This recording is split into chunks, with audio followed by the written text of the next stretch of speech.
वैसे तो मैं किसी और कंपनी के ऊपर वीडियो बनाने वाला था, बट एशियन पेंट्स में एक अच्छा सा रिवर्सल टाइप सा सिचुएशन देखने को मिल रहा है, तो मैंने सोचा इस पे बना देते हैं बिकॉज इसमें अपॉर्चुनिटी बन रहा है। एंड देखो, सबसे पहले आज हम जो मेन चीज़ सीखेंगे ना, वो साइकोलॉजी बेस्ड होने वाला है। ठीक है, तो इसलिए अच्छे से ध्यान से फोकस के साथ सुनना समझना इम्पॉर्टेंट है कि मैं एग्जैक्टली कौन कौन से पॉइंट्स को हाईलाइट करता हूँ। राइट। एंड यहाँ पे इससे पहले भी हमने लास्ट वीडियो में वैसे यहाँ पे हमारा जो सी भी है उसका भी टारगेट अचीव होने ही वाला है। देखो, मार्केट में थोड़ा सा क्या रिवर्सल आया एंड हमारे बहुत सारी कंपनीज का जो टारगेट है वो अचीव भी हो रहा है। एंड यहाँ पे 16 रुपीज़ का जो है थोड़ा सा बाकी है, वो भी हो जाएगा मे बी इस वीक में।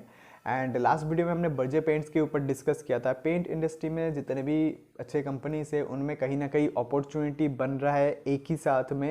एंड जब ऐसा होता है ना कि पेंट इंडस्ट्री मतलब किसी भी इंडस्ट्री का जो बहुत सारे अच्छे अच्छे कंपनीज नीचे आ रहे हैं, अच्छे वैल्यूएशन पे आ रहे हैं, तो तब आपको समझना पड़ेगा कि उस इंडस्ट्री में नीचे जाने के बाद एक्मुलेशन होगा एंड उसी एक्मुलेशन में आपका जो टारगेट है वो अचीव हो जाता है। ठीक है, बिकॉज हमारा टारगेट यूजुअली जब एक्मुलेशन फेज में होता है वो बहुत बड़ा नहीं रहता, वो डिपेंड करता है कि कंपनी कैसा है, उसका जो ग्रोथ पोटेंशियल है वो कैसा है, तो बहुत सारे फैक्टर्स होते हैं। बट आज यहाँ पे क्या सिचुएशन बन रहा है वो मैं आपको बताता हूँ। देखो देखो, एक दो आपको प्योर डोजी देखने को मिला है एंड उसके बाद फिर से साइडवेज ट्रेड करके यहाँ पे एक रिवर्सल देखने को मिला है। ठीक है, इसको क्या बोलते हैं मुझे याद नहीं है बिकॉज कितने सालों पहले कैंडलस्टिक पढ़ा था, मुझे लिटरली याद नहीं है।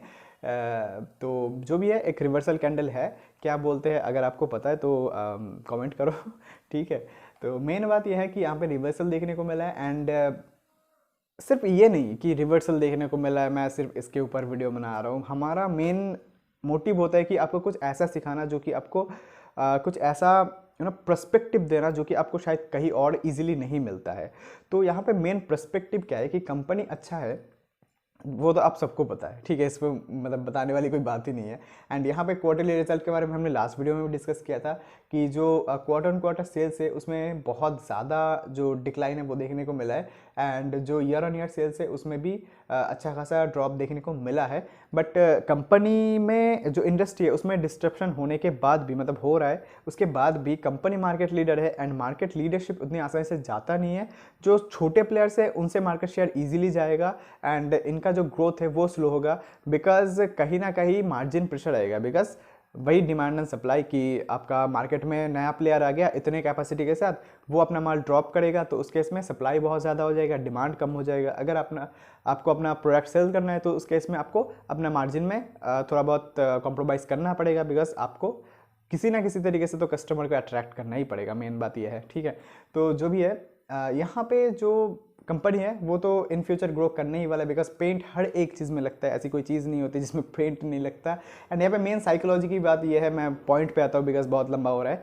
मेन पॉइंट की बात ये है कि देखो, जो बड़े इंस्टीट्यूशन से इन्वेस्टर है ना, वो किसी भी अच्छे कंपनी को अगर नीचे ले आने का अपॉर्चुनिटी होता है ना, उसको छोड़ते नहीं है। ये चीज़ आपको समझना पड़ेगा। एंड यहाँ पे एशियन पेंट्स जैसे कंपनी में इतना ज़्यादा रेवेन्यू ड्रॉप हुआ है ईयर ऑन ईयर पे, क्वार्टर ऑन क्वार्टर पे, ये अपॉर्चुनिटी कौन छोड़ेगा? कोई नहीं छोड़ेगा। तो इसलिए क्या होता है कि यहाँ पे इतना बड़ा गैप डाउन के साथ आपको ऑलमोस्ट 8% का जो है नेगेटिव में क्लोजिंग देखने को मिलता है एंड उसके बाद भी थोड़ा थोड़ा करके स्टॉक साइडवेज या फिर नीचे ट्रेड कर रहा है। तो मेन समझने वाली बात ये है कि अभी ये जो क्वार्टर है, ये कौन सा क्वार्टर है? ये क्वार्टर है सितंबर का। एंड इसके बाद कौन सा क्वार्टर आता है? वो आता है दिसंबर का। तो दिसंबर के क्वार्टर में क्या होता है, क्या स्पेशल होता है? आपको पता है ना कि हमारा जो विंटर में इतने सारे फेस्टिवल होते हैं, इतने सारे वेडिंग्स होते हैं एंड वहाँ पे क्या होता है, पेंट्स का यूज़ होता है बहुत ज़्यादा। बिकॉज अगर आपके घर पे शादी है, आप पेंट तो करवाओगे ना घर पे।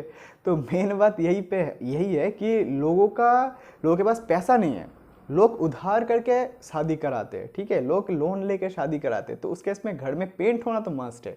तो वही बात है कि यहाँ पे जो दिसंबर क्वार्टर है उसमें हमको मतलब ये एक बहुत ही कॉमन सेंस वाली चीज़ है कि जंप देखने को मिलेगा ही मिलेगा। ठीक है, एंड एक और बढ़िया रीज़न क्या होता है हमारे इंडिया के लिए कि जो वेदर होता है, जो विंटर का सीज़न होता है ना, वहाँ पे अगर आप पेंट करोगे तो उस केस में आपका पेंट जो है जल्दी ड्राई हो जाता है, बढ़िया रहता है। बट अगर आप बहुत ज़्यादा खतरनाक 45 डिग्री सेल्सियस में समर में पेंट कर रहे हो तो आपको समझ में आ ही रहा है कि क्या सिचुएशन होगा वहाँ पे, ठीक है। जो बेचारा पेंट कर रहा है उसका भी दिमाग घूम जाएगा इतने इतने गर्मी में, राइट। स्टॉक को नीचे ले आने की अपॉर्चुनिटी था, नीचे लेके आ गए। एंड अभी नेक्स्ट क्वार्टर में जो बड़े इन्वेस्टर्स है उनको पता ही है, एंड आप अगर थोड़ा सा कॉमन सेंस लगाओगे आपको भी समझ आ ही रहा है कि नेक्स्ट क्वार्टर में यहाँ से जो रेवेन्यू है वो तो जंप करेगा ही। एंड अगर रेवेन्यू जंप करता है तो यहाँ से जो एक्यूमुलेशन हो रहा है वो एक अच्छा खासा प्रॉफिट में कन्वर्ट किया जा सकता है। एंड यही जो बड़े इन्वेस्टर के अपॉर्चुनिटी है उसी को आपको काम पे लगाना होता है।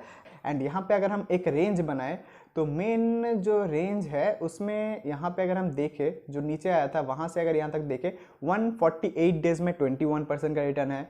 एंड अगर फिर यहाँ पे नीचे आया था कब, यहाँ पे, देन फिर से आप देखो 162 डेज में 20% का रिटर्न है। देन अगर हम यहाँ पे नीचे आया था कब, यहाँ पे, एंड अगर यहाँ से देखें, यहाँ से भी ऑलमोस्ट 196 डेज में 21% का रिटर्न देखने को मिला है। एंड अभी जो करंट प्राइस है वहाँ से कितने परसेंट का रिटर्न हम एक्सपेक्ट कर सकते हैं, 40% का। 40% एशियन पेंट्स जैसे कंपनी में, लार्ज कैप कंपनी में अगर एक साल में भी अचीव होता है ना, लाइक इसका कंपैरिजन नहीं होता, ठीक है। तो लास्ट वीडियो में मैंने सेम ही चीज़ समझाया था कि कहाँ पे आप एंट्री कर रहे हो वो बहुत ज़्यादा इंपॉर्टेंट होता है, चाहे वो लार्ज कैप हो, मिड कैप हो, स्मॉल कैप हो। एक अच्छे कंपनी में भी सही जगह पे एंटर करना इंपॉर्टेंट होता है। तो अगर आपको ओवरऑल सीखने में इंटरेस्ट है तो हमारे चैनल पे बहुत सारे वीडियोस है, बहुत कुछ सीखने के लिए है। तो जाओ जाके सीखो। एंड अगर अच्छा लगे तो ही सब्सक्राइब करो, एंड अपने फ्रेंड्स के साथ शेयर करो, लाइक करो, कमेंट करो। एंड हाँ, एक और चीज़ याद आया कि जो कमेंट है, जो कुछ भी कमेंट करना है कमेंट कर सकते हो, कमेंट बॉक्स में जाओ, जाके कमेंट करो। संडे का जो Q&A वीडियो है उसमें हर एक क्वेश्चन का आंसर आपको मिल जाएगा। तो सब्सक्राइब करो, फिर मिलते हैं अगली वीडियो में, तब तक के लिए बाय।